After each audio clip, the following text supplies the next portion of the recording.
आज राइजिंग पाकिस्तान में जिस मेहमान से हमने आपको मिलवाना है, उनको मैं पिछले कई सालों से उनके करियर को फॉलो भी कर रहा हूँ और पिछले कई सालों से मैं उन्हें जानता भी हूँ। जब उन्होंने बिल्कुल नया पाँव बेबी स्टेप्स के साथ मीडिया में, फिल्म मेकिंग में, सोशल एंटरप्रेन्योरशिप में कदम रखा और बड़ी मुझे खुशी होती है मदिया रज़ा को देख के कि she is come a long way. और अब वो मदिया जो शायद क्या ड्रीम्स लेके आई थी वो आज इनसे हम जानेंगे, लेकिन अब वो दूसरों के बहुत से ड्रीम्स पूरा करने में एक इम्पैक्ट डाल रही है, विच इज़ ग्रेट। ख़वातीन के साथ, बच्चियों के साथ ज़्यादातर काम करती हैं, सोशल इम्पैक्ट फिल्म मेकर हैं, ट्रेनर हैं और इनका ख्याल ये है, जो कि मेरा एक सवालिया निशान है, कि फिल्म बनाने से सोसाइटी के बहुत से मसाइल पे कैमरा ऑन करने से, लाइट डालने से मसाइल हल होते हैं। पता नहीं होते हैं नहीं होते हैं। वायलिन भी साथ पड़ा है, कुछ इसकी कहानी भी सुनेंगे। गुड मॉर्निंग, अस्सलाम वालेकुम। गुड मॉर्निंग, वालेकुम सलाम। बहुत शुक्रिया दावत देने का अपने शो में मुझे। I feel so proud of you. Thank you. तुमने इतना अच्छे तरीके से अपने करियर को डिजाइन किया। सोशल इम्पैक्ट फिल्म मेकर क्या होता है? ऐसा फिल्म मेकर जो किसी सोशल इम्पैक्ट या सोशल इश्यूज़ के ऊपर रोशनी डाल के एक कहानी बनाए या किसी रियल इंसान की कहानी को वो इस तरह से तरतीब दें कि that creates awareness in society and then naturally it brings social change और सोशल इम्पैक्ट। फ़ायदा होता है इससे कुछ? एक स्लो प्रोसेस है। जैसे कोई भी चेंज अगर आप शुरू करना चाहें जिस पे काम करना, तो वो ओवरनाइट नहीं आता या शॉर्ट टर्म उसका रिजल्ट नहीं होता। फिल्म भी एक ऐसा ही टूल है जो सदियों से जो है इस्तेमाल होता जा रहा है। वर्ल्ड वॉर के टाइम पे भी आप देखें, डिफरेंट आप कह सकते हैं कि उसमें रेवोल्यूशनरी रहा है उसका किरदार फिल्म का। और पाकिस्तान में भी आई थिंक कि फिल्म इंडस्ट्री, वैसे तो इंटरटेनमेंट के तौर पे हम फिल्म को इस्तेमाल करते हैं, but it's like a vehicle, it's like a tool, जिससे कि आप सटल तरीके से इवन विद इन इंटरटेनमेंट आप उसमें मैसेजिंग के थ्रू लोगों के जो माइंडसेट है उसको आप चेंज कर सकते हैं और उसके थ्रू आप लोगों का जो बिहेवियर है उसमें तब्दीली ला सकते हैं सटल तरीके से। And then if you look at it in the long run, तो उसमें एक बहुत पावर है कि वो लार्जर स्केल पे सोशल चेंज ला सकता है। मदीहा, जिस तरह से अभी तौसीफ ने थोड़ी देर पहले बात भी की कि आप क्या ख्वाब लेके आई थी और अब वही ट्रैक पे चल रही हैं या उस ट्रैक से डिस्ट्रैक्ट होके कहीं और जो है वो आपका जो फ्यूचर है वो वहाँ चला गया? मैंने ज़रा पढ़ाई, मैंने अपना मास्टर्स जो है वो फिल्म एंड टीवी में किया और शुरुआत मेरी करियर की ऐसी थी कि मैं चाहती थी कि मैं चाहती थी कुछ डिफरेंट करूं। I did not want to do an MBA या एक जो कन्वेंशनल करियर स्ट्रीम्स होती हैं, मैं उसमें कुछ ऐसा नहीं करना चाहती थी। तो फिल्म मेकिंग, एक तो ख़वातीन वैसे ही बहुत कम है, सो आई वांटेड कि मैं कुछ नया करूँ, डिफरेंट करूँ। तो वो मैंने अपना करियर उसी तरह शुरू किया। फिर आहिस्ता आहिस्ता मुझे ऐसे लगा कि वही बात कि ख़वातीन क्योंकि नहीं थी, लड़कियां नहीं थी, तो मैं बहुत अकेला महसूस करती थी कि मैं जब डॉक्यूमेंट्रीज वगैरह की शूट पे जाते थे तो मैं अकेली लड़की होती थी और सारे मेल क्रू होता था। और ये तकरीबन 10 साल प्लस, मतलब हाँ 2013, 10 साल पहले मैंने एग्जैक्टली अपना करियर शुरू किया था। तो ज़ाहिर है जब आप फिर अकेला मैं महसूस करती थी तो मैंने कहा मैं किस तरह और लड़कियों को इसी फील्ड में लेके आऊँ। तो मैंने ट्रेनिंग्स शुरू की कॉलेजेस, यूनिवर्सिटीज़ में जाके, और वहाँ पे बड़ा बल्कि बहस होती थी प्रिंसिपल के साथ। वो ये समझती थी कि जी हम तो कोई वो जो एक आपकी मेन स्ट्रीम फिल्म इंडस्ट्री है, मैं शायद उसमें लेके जाना चाह रही हूँ। बट फिर उनको समझाना पड़ता था कि नहीं, फिल्म के बहुत सारे और भी मकासद हो सकते हैं। हम जैसे वायलेंस अगेंस्ट विमेन है या विमेन एम्पावरमेंट है या चाइल्ड राइट्स हैं, हम इसके ऊपर भी अगर काम कर सकते हैं और फिल्म के थ्रू हम ये बहुत बेहतर कर सकते हैं। तो फिर फिल्म के basics, script writing, audio recording, इस तरह की छोटी छोटी चीज़ें मैं सिखाती रही। और फिर कुछ मतलब कम्युनिटीज़ में मैंने ट्रेनिंग्स वगैरह की।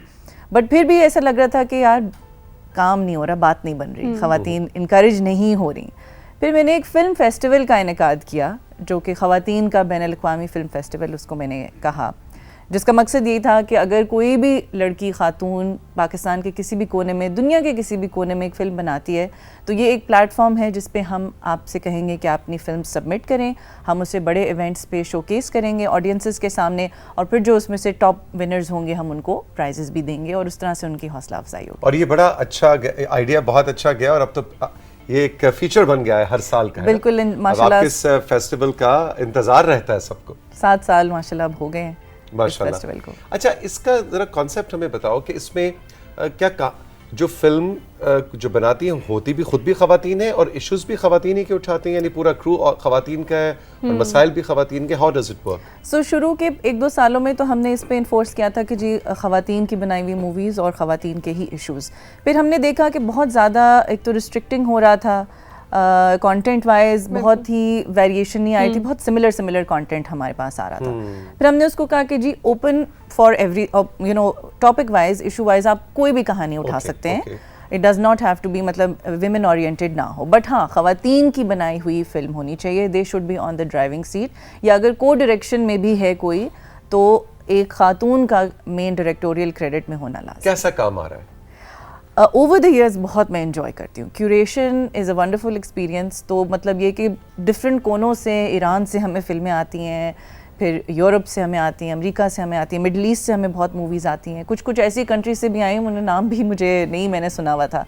तो that was a wonderful experience. और अब क्वालिटी ऑफ द फिल्म्स बहुत अच्छी हो गई है। शायद अब हम स्ट्रिक्ट भी हो गए हैं। पहले हम हर किस्म की फिल्म को कहते थे हाँ इसको भी आ जाए, ये भी आ जाए, ये भी आ जाए। अब थोड़ी सी मैं एज ए क्यूरेटर भी, क्योंकि मैंने खुद भी ऑन द रोल सीखा है, तो अब मैं खुद भी ज़रा थोड़ा क्वालिटी के ऊपर अब मैं कॉम्प्रोमाइज़ नहीं करती, तो अब माशाल्लाह अच्छा जाता है। तो अब उसमें जो प्राइज विनर्स होते हैं वो पहले तो बात तो ये कि अगले साल के लिए अभी से जनाब ये हमारी ऑफर कबूल कीजिए कि अगले आपके फेस्टिवल में जो विन करेंगी खवातीन उनको आप राइजिंग पाकिस्तान में लेके आए, ज़बरदस्त, और हम इनके साथ पूरा एक सेशन करेंगे और उनको सेलिब्रेट करेंगे और उनकी वो मूवीज के कुछ क्लिप्स हम दिखा भी सकते हैं। बिल्कुल। So let's celebrate those moments. Absolutely.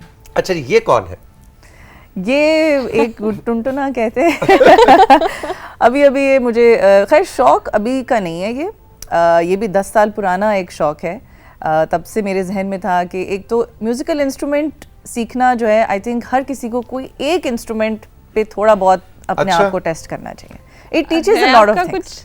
हाँ, वो मैं तो शौक है जो अधूरा रह गया। देखें, जो हमारे शादी ब्याह, अब तो वो जो डांस, कोरियोग्राफ डांस होते हैं ना शादी ब्याह में, जो मुझे बिल्कुल पसंद नहीं है, मतलब वो भी अच्छा है, लेकिन वो जो जमीन पे ढोलक बैठ के बच्चियां लड़कियां बजाती थी, उस पे जो ढोलक पे वो जो चमचा बजाया जाता है, वो भी बड़ी महारत का काम है। बिल्कुल, है ना जी? तो वो मैं कर सकता हूँ, क्योंकि हमारे फैमिली में जब भी वो ढोलक रखी जाती थी तो मैं बैठ के चमचा बजाता था, क्योंकि वो रिदम। अच्छा, आपने फिर ये इंस्ट्रूमेंट आप इसको कह रहे हैं? मैंने तो इंस्ट्रूमेंट सीखी है। अच्छा, मेरी अभी फैमिली में एक शादी हो रही है और मेरी छोटी सी भांजी है, कुछ 2.5 साल की है, तो मुझे ना वो चीज़ रिकॉल होगी क्योंकि उन्होंने कल ही एक वीडियो भेजी और उसमें सब खवातीन बैठी हुई थी और वो हाथ से भी बजा रही थी और चमचा भी, और उसने क्या किया कि वो आई और बस उसने चमचा लिया और वो बजाना शुरू कर दिया। एग्जैक्टली, ये वो इंस्ट्रूमेंट है जो हर कोई बजा सकता है। हर कोई बजा सकता है। लेकिन ये जो इंस्ट्रूमेंट है ये हर कोई नहीं बजा सकता, और ये बहुत दुनिया के मुश्किल तरीन इंस्ट्रूमेंट्स में से है। आपने अभी डिस्क्लेमर बड़ी मुश्किल से मानी है, मदिया कह रही थी मैं नहीं लेके आऊंगी क्योंकि मैंने अभी सीखना शुरू किया है और अभी मैं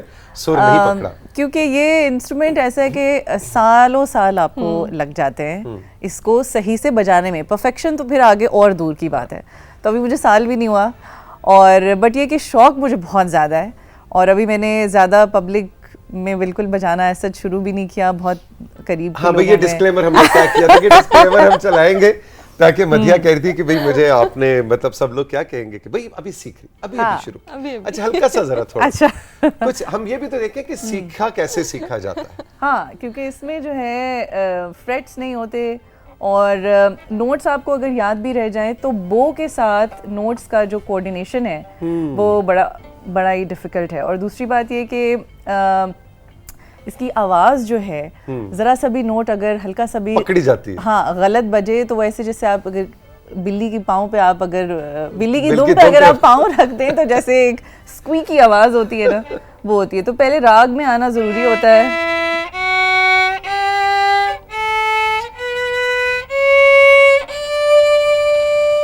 ये तो सिंपल सारे गामा है, ठीक है। अच्छा,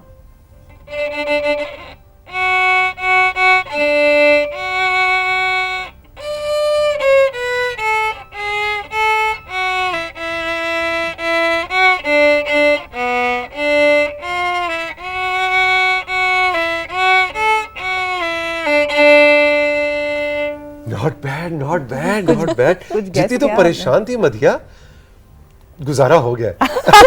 चलो शुक्र है, बस बचत हो गई है। नहीं, लेकिन इतनी माशाल्लाह बिजी रहती हो, you are a single mother, और वो भी एक जिम्मेदारी और फिर काम, और उसमें तो ये क्या एक और जिंदगी में एक उलझन रखने की नहीं जरूरत नहीं, आई थिंक काम और ये सब में हमेशा, या ये एक रीसेंट रियलाइजेशन है, बहुत सारे मेरे दोस्त वगैरह सब लोग आजकल काम काम काम, हाँ भाई क्या चल रहा है, बस यार काम चल में रहा बहुत, है। हाँ। तो मुझे होता है कि यार काम के अलावा भी आपकी ज़िंदगी में कुछ ऐसी चीज़ें होनी चाहिए, पैशन होने चाहिए दैट डिफाइन यू, और बहुत ज़रूरी होता है टू रिटेन दैट सैनिटी कि आप बस काम के अलावा I am very big on that. So I think ये शौक फिर मुझे इतना ज़्यादा ज़ोर से पिछले साल आया कि मैंने कहा कि अब मैंने इसको डिसिप्लिन से, मैं क्लास, मतलब I am enrolled in a class, तो वो मतलब हफ्ते की क्लासेस होती हैं और मैं अपना काम इधर उधर करती हूँ कि नहीं, मैंने क्लास मिस नहीं करनी। तो बड़ी अच्छी चीज़ है कि रिलैक्सेशन के लिए आपके पास कोई ना कोई एक Very एक्टिविटी होनी good, चाहिए। very बिल्कुल, ये आपने जो बात की। अच्छा जी, अब मदिया का एक और शौक भी है, वो भी आपके सामने अनफोल्ड करते हैं, और पहले उसके बारे में थोड़ा सा बताएं कि वो आप ड्रॉ कर रही हैं उर्दू अदब के शोरा को, है ना जी? तो इसकी जरा थोड़ी सी तफसील बताएं, फिर उनकी कुछ ड्राइंग्स हम स्क्रीन पे अभी आपको दिखाते भी हैं। एक थोड़ी सी इंस्पायर्ड ये सीरीज़ है, उसमें मैंने इस तरह से सोचा कि आप उर्दू अदब के जो शोरा हैं उनको हम कुछ शेर अशार उनके पिक मैं खुद करती हूँ, और वो वेस्टर्न आर्टिस्ट्स की पेंटिंग्स को मैं खुद रीड्रॉ करती हूँ पेंसिल से। अच्छा, ओके। और जो मशहूर पेंटिंग्स हैं, मशहूर पेंटर्स हैं, जैसे पिकासो है, आपका वैन गो है, एडवर्ड हॉपर हैं। Theme of the drawings is on loneliness, so अकेलापन, जो कि बहुत सारे लोग इवन मतलब फैमिलीज के साथ भी होते हैं, happily with friends and everything, but कहीं कहीं एक स्टेट ऑफ माइंड होती है where you feel very lonely in different aspects. Interesting interesting. तो जो ड्राइंग्स हैं उसमें भी अगर आप देखेंगे तो it's about people, alone people, अकेले अकेले लोग हैं, और फिर अशार भी जो मैंने उसके साथ चुने, वाह, वो भी उसी थीम पे जाते Very हैं, interesting. अकेलेपन पे। Sounds Combination. इंटरेस्टिंग। और 4 ड्राइंग्स जो हैं इस वक्त हम स्क्रीन पे आवेजा करने वाले हैं, साथ साथ हमें मदिया बताएंगी भी। जी बताइए। जैसे ये ड्राइंग पिकासो की है, द ओल्ड गिटारिस्ट, और इस पे किश्वर नाहीद का मैंने शेर चुना, ए खुए इज्तनाब ताल्लुक कहीं तो रख, बेचारगी में पूछने वाला कोई तो वाह हो। वाह वाह, बेचारगी में पूछने वाला कोई तो हो। तो वो अशार इसी तरह कनेक्ट मतलब ड्राइंग के साथ हो जाते हैं। This is another very famous artist, Edward Hopper, night hawk उनकी ये पेंटिंग थी जिसको मैंने रीड्रॉ किया, और फैज़ साहब का शेर है, कर रहा था गमे जहां का हिसाब, आज तुम याद बेहिसाब आए। वाह, ब्यूटीफुल ब्यूटीफुल। और इसमें फिर गालिब का शेर है, आशिकी सब्र तलब और तमन्ना बेताब, दिल का क्या रंग करूं खूने जिगर होने तक। ये भी पिकासो की एक पेंटिंग है। And then this is Van Gogh at eternity's gate, और इसमें भी गालिब का एक शेर है, कोई मेरे दिल से पूछे तेरे तीरे नीम कश को, ये खलिश कहाँ से होती जो जिगर के पार जो होता। जिगर के पार होता। Beautiful beautiful. तो इसमें just a connection. I am so happy तुम्हारा काम देख के कि तुम कितना डिफरेंट सा, ये जो कॉम्बिनेशन है ना, बिल्कुल वो वर्ड्स का कॉम्बिनेशन उस जो इमेज था उसके साथ बिल्कुल एग्जैक्ट मैच कर रहा था कि शायद जो आपने बनाया है, जो भी इंसान बैठा है वो वही शायद सोच रहा है। बिल्कुल। Exactly. तो इट्स अ सीरीज, सो इसको मैंने सोशल मीडिया पे अभी अपना शेयर करना शुरू किया है, लोनलीनेस सीरीज मैं इसको कह रही हूँ।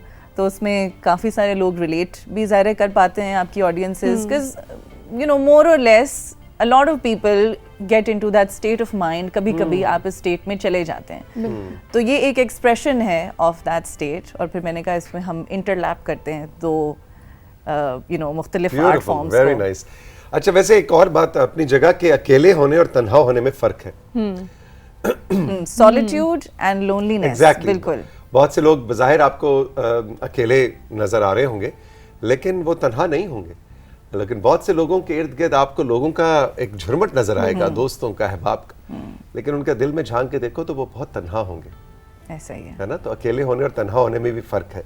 इस चीज को भी अच्छा जी, बहुत ही फलसफा हो गया है ना?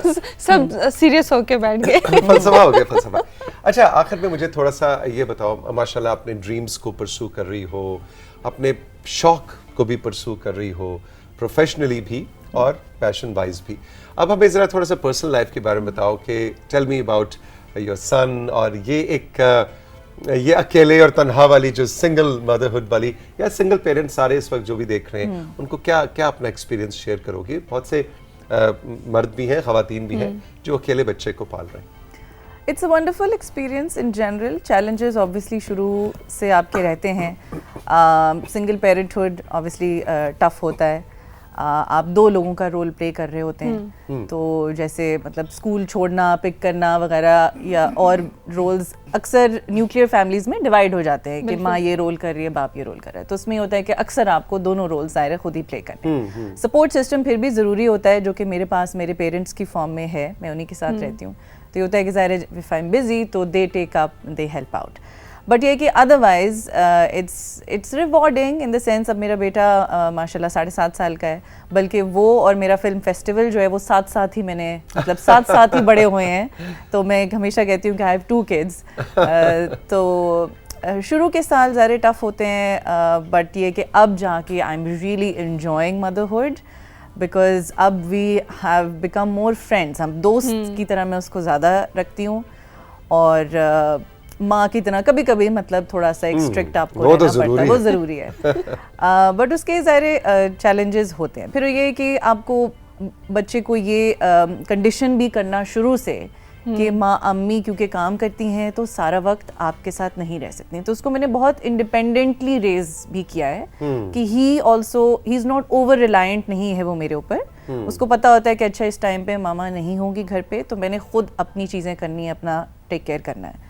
तो वो independent alone time, me time जो है हमने बड़ा एक स्पेसिफाई किया हुआ है। इवन घर पे हम साथ भी होते हैं तो मी टाइम दोनों का बहुत ज़रूरी है, जिसमें वो अपना कुछ कर रहे हैं, ड्राइंग्स वो भी बनाते हैं या चीज़ें कर रहे हैं, मैं अपना काम कर रही हूँ। और मज़े की बात है हम क्योंकि ड्राइंग्स हम दोनों साथ कर रहे हैं, उनके ही कलर्स में यूज़ करके अपनी ड्राइंग्स में कलर करती हूँ, तो वो उससे इनकरेज होते हैं। म्यूज़िक भी हम साथ सीख रहे हैं। तो वो कीबोर्ड सीख रहे हैं, हम एक ही साथ जाते हैं, उनकी कीबोर्ड की क्लास होती है, मेरी वायलिन की। तो बहुत सारी चीज़ों में हमने अपना जो है वो मॉम सन बॉन्डिंग हमारी चल रही होती है। हम ड्राइव्स पे जाते हैं, उनके अपने एक प्लेलिस्ट है, वो गाने हम दोनों को याद होते हैं, मेरी जो प्लेलिस्ट है वो भी अब उनको याद होना शुरू हो गई। सो हम मतलब सिंगिंग और ये सारी चीज़ें हमारी जो है इस तरह की।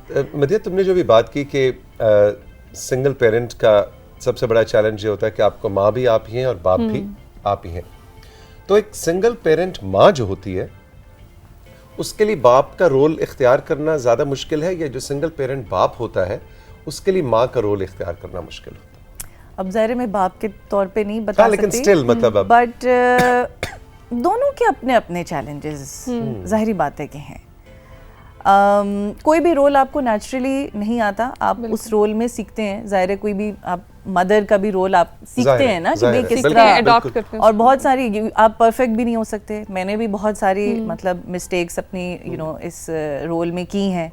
जैसा कभी कभी बहुत ज़ोर से मैं उसको डांट देती हूँ, ज़ाहिर है पेशेंस कभी कभी आप लूज़ कर जाते हैं, जो कि वैसे बाय नेचर में हूँ नहीं गुस्से वाली, लेकिन जब आ जाए गुस्सा तो फिर बहुत ज़ोर से आता है, और फिर ज़ाहिर है मैं कभी डांटूँ तो वो बेचारा मतलब ज़ाहिर है वो सहम जाता है, या उसको आदत भी नहीं है। तो फिर मैं उससे अपोलोजाइज़ भी करती हूँ कि बेटा सॉरी, मुझे मतलब इतना गुस्सा आ गया, मुझे आप पे इतने ज़ोर से नहीं आप पे गुस्सा करना चाहिए था, और ये वो, and let's hug it out, और फिर हम उसको ज़रा रिजॉल्व करते हैं। माँ के लिए बाप का role definitely it's challenging. I feel कि आइडियली अगर स्प्लिट होता है for the sake of the child, both the parents if they're both obviously alive and there, एक सिविल रिलेशनशिप उनके बीच में होना चाहिए बच्चे के लिए, लेकिन उसको तो दोनों रूल्स चाहिए। हाँ, so it's a good thing that in my case his father and I both have a very civil relationship, और मतलब दोनों को he has the chance कि वो एक्सेस दोनों तक है। बिल्कुल, वो फादर के साथ भी टाइम गुजारता है, वेकेशन में जाता है, और दोनों के साथ उसका मतलब बहुत अच्छा रिलेशनशिप है। और ये बड़ा अच्छा पैगाम है, एंडिंग नोट एक तरह से मदिया की तरफ से साथियों कि अगर मियाँ बीवी की नहीं बनी या बावजूद वो अलहदा हुए हैं, बच्चे या बच्ची का या बच्चों का कसूर नहीं है, उनको आप मुकम्मल एक्सेस माँ तक भी और बाप तक भी होनी चाहिए। तो उसके लिए फादर का रोल एक तरह से मतलब इंटरमिटेंट होता है, like it's not obviously, but है, यानी ऐसा नहीं है कि वो बिल्कुल कट ऑफ नहीं, ऐसा नहीं है, तो और होना भी नहीं चाहिए। दोनों अपनी रिस्पॉन्सिबिलिटीज जो है वो exactly they have the chance to Exactly. Play the role. मदिया, वक्त गुजरने का पता भी नहीं चला बिल्कुल, और बहुत लुत्फ आया। जीती रहो, खुश रहो। I am so very happy कि we featured you on Rising Pakistan. और आपके जो फेस्टिवल अगले साल जब भी, कब होना है जी नेक्स्ट? मार्च में होता है। तो अगले साल मार्च में जब भी फेस्टिवल हो तो उसके जो टॉप 1 और 2 जो विनर्स हैं उनको आपने जरूर लेके आना है और उनकी हम फिल्में भी दिखाएंगे। Absolutely. All the best. Thank बहुत यू। शुक्रिया, थैंक यू। रोशना, छुट्टी टाइम।